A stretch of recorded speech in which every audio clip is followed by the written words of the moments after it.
దేవునికి స్తోత్రం. Hallelujah. Praise the Lord. Praise the Lord. మనిషికి విశ్వాసం లేకుండా దేవునికి ఇష్టడై ఉండుట అసాధ్యము. దేవునికి స్తోత్రం. హల్లెలూయా.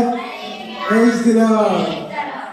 మరి లోకంలో అనేకమైన విపత్తులు, భూకంపాలు, సునామీలు, మరి ఎన్ని రోగాలు, మనసు సమాధానం లేకుండా పోవటము, ఇవన్నీ జరుగుతున్నాయి.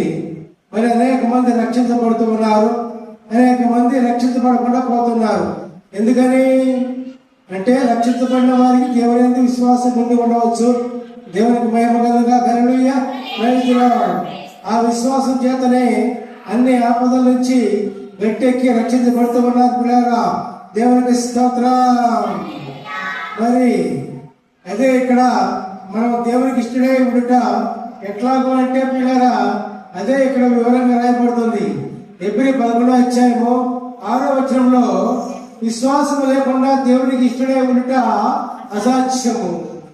దేవుని యొద్దకు వచ్చేవాడు ఆయన ఉన్నాడనియో, తను వెతుకు వారికి ఫలము దయచేయననియో, దయచేయవాడనియో నమ్మవల్ల కదా. దేవునికి స్తోత్రమైన దేవుడు అన్నాడని నమ్మాలి, విశ్వాసం ఉంచాలి. విశ్వాసము లేకుండా దేవునికి ఇష్టడై ఉంటా అసాధ్యమని రాయబడి ఉంది. మరి ఆయన ఎంతకు వచ్చామంటే, ఆయన ఎంతకు వచ్చి మనం ఆయన ఎందుకు విశ్వసిస్తున్నామంటే, మరి ఏది దేవునికి ఇష్టమైన ఫలాన్ని మనకు దయచేస్తాడని మనం నమ్మాలి. ఆయన ఆకాశాన్ని భూమిని నిర్మించి దేవుడని నమ్మాలి. కాబట్టి వీళ్ళారా ప్రతి ఒక్క వ్యక్తికి కూడా విశ్వాసం అనేది ముఖ్యం. వీళ్ళారా ప్రతి ఒక్క వ్యక్తి కూడా రక్షించబడాలంటే విశ్వాసం అనేది ముఖ్యం. దేవునికి స్తోత్రం. హల్లెలూయా. Praise the Lord. మరి విశ్వాసం గురించి మనం చూస్తే బైబిల్లో అనేకమైన ఉదాహరణలు మనకి తెలుస్తుంది. దానిలో కొన్ని ఉదాహరణలు చెప్పుకొని మరి విశ్వాసంతో ఏ విధంగా ఉండాలో నేర్చుకుందాం.